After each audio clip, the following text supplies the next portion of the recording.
County View live and uncut, and I'm your host, a special guest host today, and you could call me the man without fear, and a lot of people just call me Daredevil. That's fine too. So we're still going to talk latest and greatest in Hudson County news. So let's talk a little bit about North Hudson Regional Fire and Rescue. Obviously, we heard now that North Bergen wants to withdraw, and they want to team up with Guttenberg and form their own department. So while we're not sure about the particulars yet, we do know that there's a 5-year clause that was enacted last year where anybody could exit the 5-municipality department. So we're going to talk about that. Obviously, that's a big one. And of course, that's the latest round in State Senator and Union City Mayor Brian Stack against North Bergen Mayor Nick Sacco. Also, of course, we got a lot more about CarePoint Health. And when we're talking Bayonne Medical Center, Christ Hospital in Jersey City, and the Hoboken University Medical Center, we're always talking about something dramatic these days. And what we have this time around is the CEO resigned, and now all of a sudden the old CEO is back in. And it looks like HRH, that's Hudson Regional Hospital out of Secaucus, of course, wants to run the hospital chain. So let's see how feasible that is in the days coming forward. But this, in my opinion, looks pretty likely. So a lot developing there. And a bit of breaking news, just in the past, I'd say 2 hours or so, we heard from the Jersey Journal, and after 157 years in operations, they are going to be closing early next year in 2025. So we're going to tell you about that. And today, my guest is the Congressman for the 8th District, and that's Rob Menendez. So we're going to talk about all that and a whole lot more right after this word from our sponsors.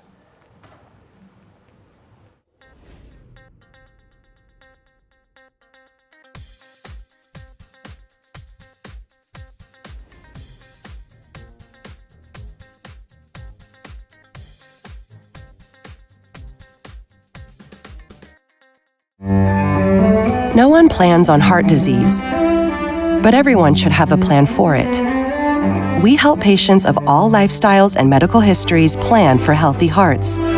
We offer convenient screenings without judgment, hundreds of preventive programs, and women's heart specialists. And we're the largest cardiac surgery program in New Jersey. Make plans for a healthy heart with RWJ Barnabas Health. Let's be healthy together.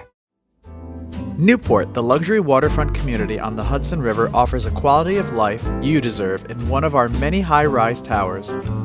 With amenities such as the on-site Newport Path, light rail, Newport Town Square, 3 playgrounds, dog run, upscale restaurants, retail giants like Kohl's, JCPenney, Macy's, and Target.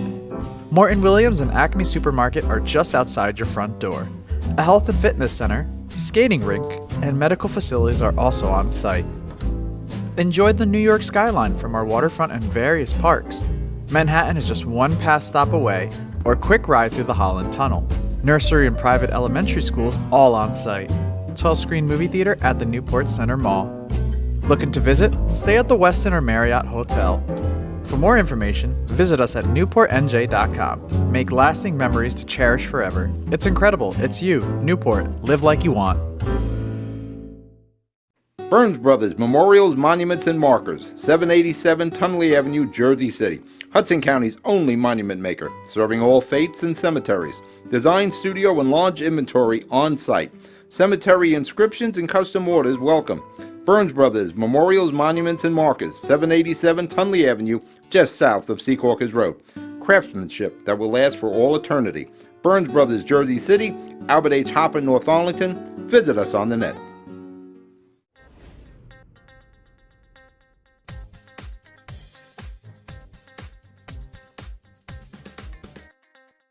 Hudson County View live and uncut, the man out without fear, Daredevil. Now we're going to talk a little bit again about the Jersey Journal. So the Jersey Journal, 157 years in operations. Obviously, that's not a small number. Over a century and a half. They're going to cease publication on Saturday, February 1st. Now, a lot of people were talking about this morning. The Star-Ledger came out. Of course, that's New Jersey's largest newspaper. And they said that on that date, they're going to cancel their publication, meaning that the print version for that and other affiliated papers. So a lot of people, for those few minutes in the interim, maybe that was 15, 20, 30 minutes at the most, they were like, all right, well, I guess we'll just get our news online, which most people do anyway. And then we got this blockbuster around 10 o'clock. So it's credited as the Journal staff And, speaks for itself. After serving Hudson County for 157 years, the Jersey Journal announced Wednesday that it will cease publication on Saturday, February 1. The newspaper said it could not remain in business following a decision by the Star-Ledger to close its production facility in Montville, NJ, which prints the Jersey Journal and several other newspapers. The Journal outsourced its printing several years ago to the Star-Ledger. And, look, there's more, but not really too much else to say. I'll just read this quote from David Blomquist. And if you don't know David, he's actually the editor and publisher of the Journal. And he said, "We fought as hard as we can for as long as we could. An online-only publication simply would not have enough scale to support the strong, politically independent journalism that has distinguished the Journal." So, looks like this is set in stone. And look, to me, obviously, I'm a former Journal intern. For those of you guys don't remember, it was many years ago. But, late 2011 into about mid-2012. And, without those folks, the likes of Terrence McDonald, Augie Torres, Margaret Schmidt, Ron Zeitlinger, and Kenneth Thurbo, if I'm not mistaken, Thurborn, I believe. Sorry about that, but it's been a lot of years. But, without all those folks, I wouldn't be doing what I'm doing today. So, I do owe a debt of gratitude to them. And even though that we've been competitors in recent memory, certainly I have fond memories of them. And, it's tough. It's tough for a lot of people involved. I feel bad for the reporters that were just getting their start. And even the production people that were helping actually put the paper together. So, it's a bit of a somber day here in Hudson County. We just lost the Hudson Reporter. I believe that was only last year. And, now this is an even bigger loss. So, I guess we're going to see what we see in the coming days, but that's certainly not something I was expecting to talk about today. Now, with that, we're going to move on to some of the other topics I mentioned at the top of the program. So let's talk about North Hudson Regional Fire and Rescue. Now, out of nowhere, literally no one I know saw this coming yesterday. North Bergen officials came out and said, we're going to join up with Guttenberg. You guys remember I reported in August that they have a lawsuit against the agency to try to get out, and we're going to form our own department. So Mayor Sacco said Brian Stack has consistently put his own political agenda of what's best for Hudson residents, but when he attacked our youngest children and opposed our plans to provide them with special educational facilities they deserve, including many students with special needs, he crossed a line and made it impossible for us to continue working together in any way. So obviously this is a bombshell in its own right. Again, just totally out of the blue. Obviously, we know that Sacco and Stack have been fighting over what's going on at James J. Braddock Park, that pre-K trailer that's been there for over 2 decades. I think it's 24 years. And apparently, North Bergen just said, we're drawing our line in the sand, and that's that. So, there's a little more here, but I think those are really the finer points. When I spoke to Richard Turner, and he's actually the chairman of the board there, he had quite a bit to say, and he said, my own opinion is that whatever else goes on politically should not affect the efforts of our fully functioning fire department and the lives of the residents of the district. If that's their intention, I would guess it will cost millions to dissolve since it costs millions to form. Mind you, this department's been in operations about 25 years. For those of you that maybe aren't too familiar, it serves Guttenberg, North Bergen, Union City, West New York, and Weehawken, again, North Hudson. So, and when I spoke to Senator Stack, he said, I don't know how North Bergen having a school for 23 years at a county park is related to our fire department, but this is a temper tantrum of Mayor Sacco and his allies. How one thing is tied to another just doesn't make sense at all. So that probably would have been enough there, but then you could maybe call it salt on the wound, but whatever you want to call it, we saw the next morning, which was Tuesday morning, Assemblyman Julio Marenco and John Allen of the 33rd and 32nd legislative districts, respectively, are talking about a draft bill that would give the State Department of Community Affairs financial oversight over North Hudson Regional Fire and Rescue. And, this was led by Guttenberg Mayor Wayne Zitt, this effort. He's the one that said he advocated for the bill. And he said, I am hopeful a New Jersey bill will soon be introduced and passed so that 5 members' towns' taxpayers are treated fairly and equally. I requested this numerous times during my tenure as mayor. With no oversight, the NHRFR's finances are set up to especially benefit towns with huge development projects such as Weehawken and West New York, who are avoiding paying their fair share to fund the department. This creates excessive costs for the taxpayers of Guttenberg. And I spoke to Assemblyman Marenco. He said, Mayor Zitt is correct that establishing robust oversight of our regional fire department's finances is vital to maintaining public trust and ensuring that our fire services operate effectively and efficiently. Now, I spoke to Turner again on this, and he basically said, you know, the DCA has reviewed us as recently as last year. No problems, no red flags. This is what they want to do. They could go ahead and do it. But again, public safety should get compromised by politics. So with that, folks, we're about to take a break. When I come back, I'll be sitting down with 8th District Congressman Rob Menendez.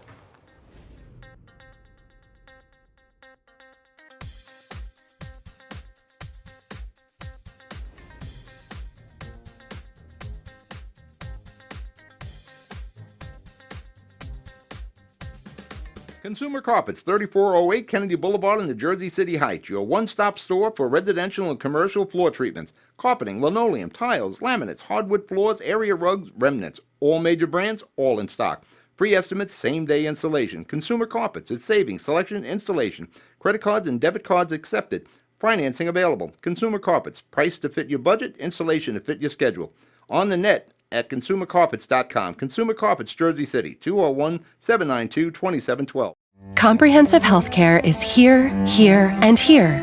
RWJ Barnabas Health is healing, enhancing, and investing in Hudson County with its 2 newest locations, Hoboken and Exchange Place. Within walking distance or accessible by mass transit, our locations combine convenience with primary and specialty care, including cardiology, women's health, orthopedics, cancer care, and more. Let's be healthy together. Panapinto Properties, Jersey City, shaping the workplace with state-of-the-art office spaces and addresses your company desires. Building residences that define your home environment, adjacent to all modes of transportation with on-site parking available. The right address, the right lease. Call 201-521-9000 or visit online at panapintodevelopment.com. Panapinto Properties, building Jersey City for everyone.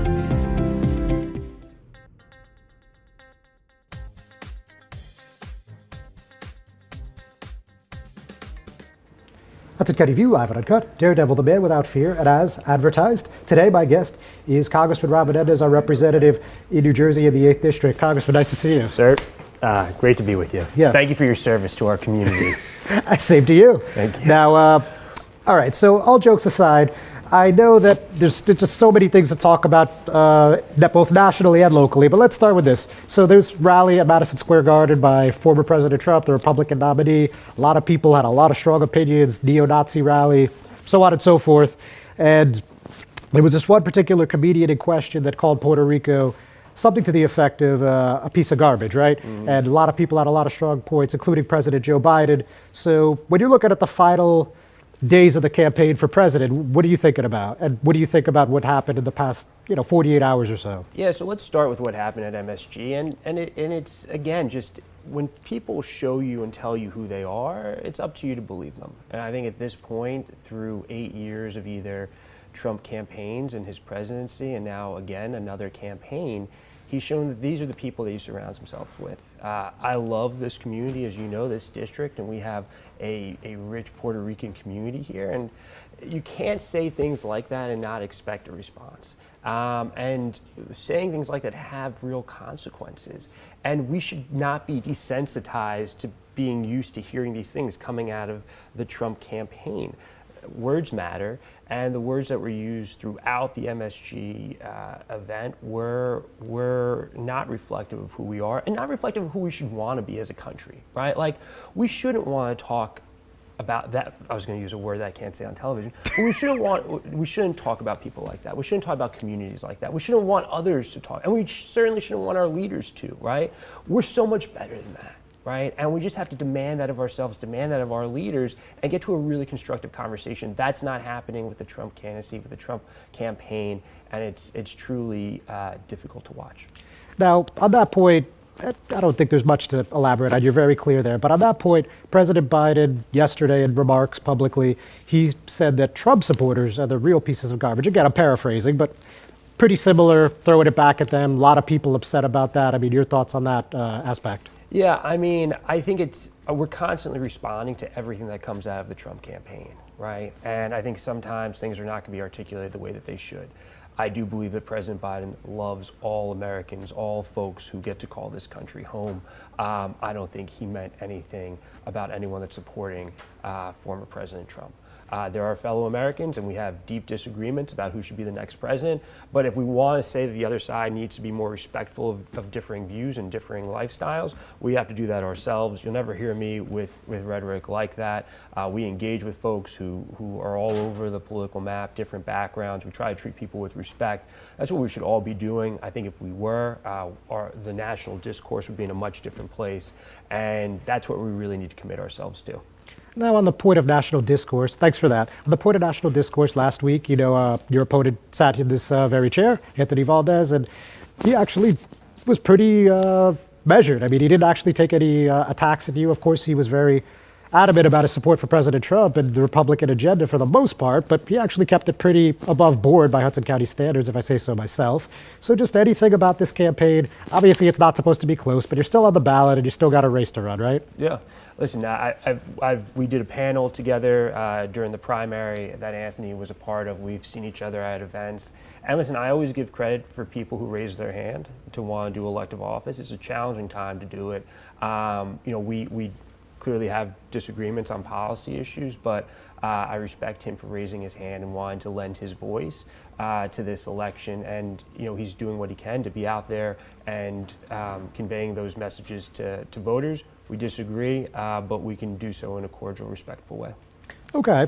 Now, on that, we talked about a lot when he was here. We talked about Gaza, we talked about, to a small extent, Ukraine, gun control, women's choice. I mean, was there anything there that stood out to you or not particularly? Well, listen, I think I heard him say, I watched the interview and I heard him say that he's a pro-choice Republican, which is great, but I also heard him say he supports Donald Trump, right? And we saw what the first term of Donald Trump did for reproductive health care in this country, his appointment of very conservative Supreme Court justices, the reversal of Roe with the Dobbs decision.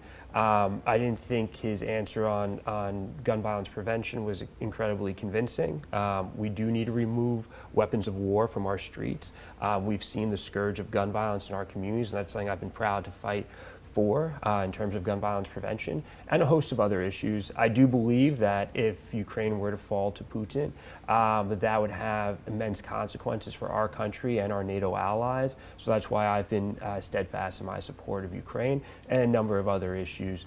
There are serious policy disagreements, and I'm happy to go over those anytime. But those were a couple of things that stood out to me. All right, makes sense. I've got a lot more, but about ready for a break, so just hang tight, Congressman. We'll be right back.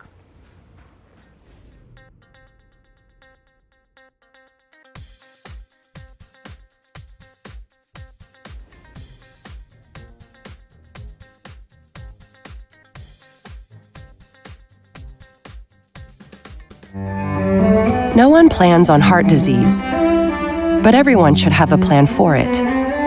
We help patients of all lifestyles and medical histories plan for healthy hearts. We offer convenient screenings without judgment, hundreds of preventive programs, and women's heart specialists. And we're the largest cardiac surgery program in New Jersey. Make plans for a healthy heart with RWJ Barnabas Health. Let's be healthy together. Newport, the luxury waterfront community on the Hudson River, offers a quality of life you deserve in one of our many high-rise towers. With amenities such as the on-site Newport Path, light rail, Newport Town Square, 3 playgrounds, dog run, upscale restaurants, retail giants like Kohl's, JCPenney, Macy's, and Target. Morton Williams and Acme Supermarket are just outside your front door. A health and fitness center, skating rink, and medical facilities are also on site. Enjoy the New York skyline from our waterfront and various parks. Manhattan is just one pass stop away, or a quick ride through the Holland Tunnel. Nursery and private elementary schools all on site. 12-screen movie theater at the Newport Center Mall. Looking to visit? Stay at the Westin or Marriott Hotel. For more information, visit us at newportnj.com. Make lasting memories to cherish forever. It's incredible. It's you, Newport. Live like you want.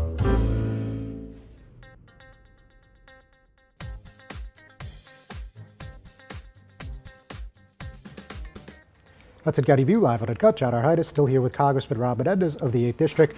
And by the way, I didn't tell him that I was wearing this, so thank you for being a good sport. John, good to see you. Yeah. So, with that, good one. So anyway, now we were just talking about your re-election, and actually, what was fun yesterday, which I didn't expect to see, actually it was on Monday, but I wrote about it yesterday, was that Councilman Solomon, who hasn't been your best friend in recent memory, came out and endorsed you, and you were happy to promote the endorsement. So how'd you guys end up getting there? Hey, listen, James and I have had a relationship for several years. We both live and represent parts of Jersey City. And he obviously took a different approach to the primary. But at the end of the day, as we talked about during the primary, we were simultaneously working with all of our partners. We had done work in Hoboken, despite the fact that Mayor Bala was running against us. And at the end of the day, I really believe it's about moving forward. It's about building bridges. I'm a believer in building coalitions. I think James is doing a lot of important work for his ward, and we're going to continue to partner together. On the political side, thankful to have his support. We want to show people that we're going to build coalitions. We endorsed Andy Kim because he's going to be our next senator and he's going to be great at it. And so it's important to let people know that it's about moving forward. It's about building bridges, building coalitions, and really getting the work done. If you have relationships with people at all levels of government, I find that it's easier to get things done, and that's all I really care about. Is there even a remote possibility you consider endorsing him for mayor at some point next year? Well, and as you know, I'm fully focused on November 5th. I think it's a monumental election for our country. I think it lays the foundation of what this country will be. I have 2 young kids, and so I'm fully invested in making sure that Vice President Harris wins, that we take back the majority in the House, and that's where my focus is and will continue to be. Then we have to get to January thereafter, after the Vice President's win. So that's where my focus is. I know there's a lot happening in 2025, and definitely more than happy to come back and talk about it. But for right now, my whole focus is on getting this majority and getting the Vice President elected. All right, pretty reasonable, rational. So, but a lot of people would love to hear anything you have to say on the governor's race. I mean, you have at least 2 people that are colleagues that are widely expected to run, and Representatives Gottheimer and Sherrill, and one person that has not really been a friend or colleague of yours, Mayor Fulop, that's also running. Of course, there's other candidates, Sean Spiller, Steve Sweeney. Just any general thoughts on the field you'd be willing to share today? And Mayor Baraka, as well. Yes, thank you for that. Who I was with today. And listen, I think it shows that New Jersey has a deep bench of people who are qualified candidates to run for statewide office. I've had the chance to work up close and personal with Josh and Mikey, and they're 2 exceptional individuals should they choose to run. And I think Mayor Baraka has done an incredible job in the city of Newark. He's been a leader for that city. He's shown that you can really uplift a city in ways that bring in new development, but also create more buy-in for the residents that have dedicated their lives to the city of Newark. I think if people are looking for a true progressive leader, urban leader, I think Baraka has done way more than some of the other folks in the race. All right, well, I think that speaks for itself. So out of the local stuff, so North Hudson Regional Fire and Rescue, of course, you're a Union City native, graduated Union City High School, if I'm not mistaken. So now, what do you think about this development where North Hudson Regional Fire and Rescue in the coming years may disband over political infighting? So one, it's about supporting the firefighters who are doing incredible work every single day. Former Congressman Pasquale was an incredible leader for firefighters throughout this country, and so I want to make sure that I continue to do that work and provide them with the resources that they need to protect our communities. I've always understood North Hudson Regional to be a really solid organization to provide incredible services. We've seen an uptick in fires, not just here in Hudson County, but throughout the country, especially in New York as well. So we need to focus on supporting our firefighters and making sure that they have the resources that they need to do their job and come home safely. That's of the most importance to me. We'll see how this evolves. We'll see what's actually possible and what's not. But I've always seen that entity as one that's really responsive to the community's needs, prioritizes safety, and has an incredible set of firefighters who do incredible work. Well, I think most people can agree on that. Now, when we're talking about this issue, we have to talk about Braddock Park. Of course, this all started over this fight over the pre-K. And some people say exploiting a loophole. Some say it's necessity of life, anything in between. I mean, how do you see it? So it's a question of what should be happening in the park, and it's a county park. North Bergen's used it for some of the facilities that they use to educate their children and students. I think what ultimately matters is ensuring that there's a productive outcome and making sure that ultimately the focus is kept on where North Bergen has the ability to educate its children, making sure the best use of county resources, those things can go hand in hand, and hopefully the tensions calm, and we can just have that productive conversation and get to a thoughtful outcome. All right. And then finally, on CarePoint Health, of course, we've been talking for the better part of this year about, oh, it's going to close, it's not going to close, this one's going to own it, this one's going to own it, this is the CEO, now this one's the CEO. It's really just gave them musical chairs, unfortunately. And I know you put up a bill to try to get some funding over there, and I don't know if that's had an impact or not yet, to be honest, but what do you think about how this situation's playing out? Well, it goes back to sort of what your values are, right? And having community hospitals is critically important to Hudson County, the three that exist, and in Jersey City, Hoboken, and Bayonne. You look at the universe of patients and people that they serve, and largely folks who need that access, right? So I'm always a goal-oriented person, right? And I think the destination that we want to reach is ensuring that all three hospitals stay open, that they're appropriately managed, and that they always put the patients first, and we're supportive of all the healthcare professionals that are there.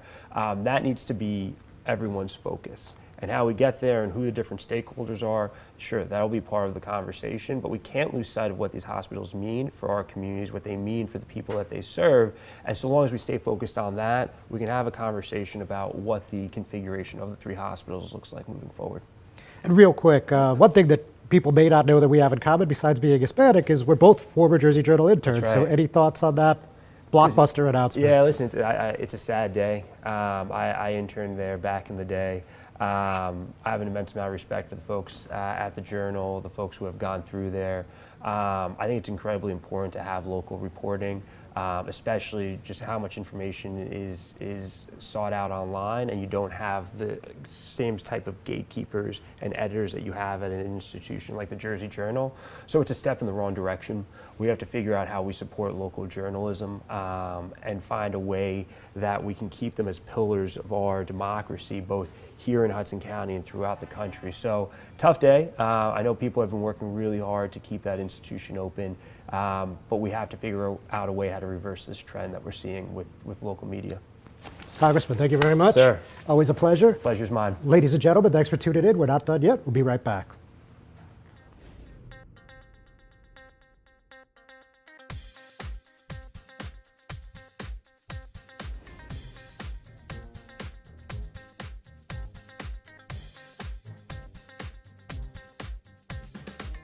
Burns Brothers Memorials, Monuments, and Markers, 787 Tunley Avenue, Jersey City.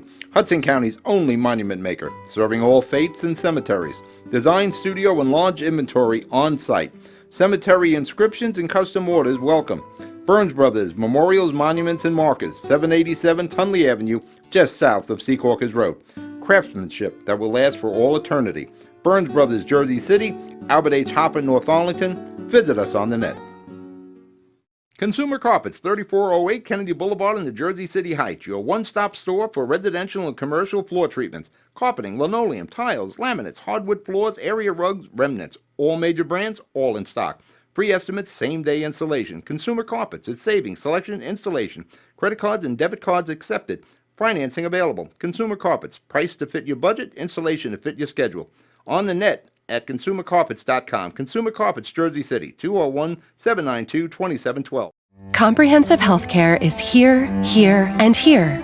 RWJ Barnabas Health is healing, enhancing, and investing in Hudson County with its two newest locations, Hoboken and Exchange Place. Within walking distance or accessible by mass transit, our locations combine convenience with primary and specialty care, including cardiology, women's health, orthopedics, cancer care, and more. Let's be healthy together. Panepinto Properties, Jersey City, shaping the workplace with state-of-the-art office spaces and addresses your company desires. Building residences that define your home environment, adjacent to all modes of transportation with on-site parking available. The right address, the right lease. Call 201-521-9000 or visit online at panepintodevelopment.com. Panepinto Properties, building Jersey City for everyone.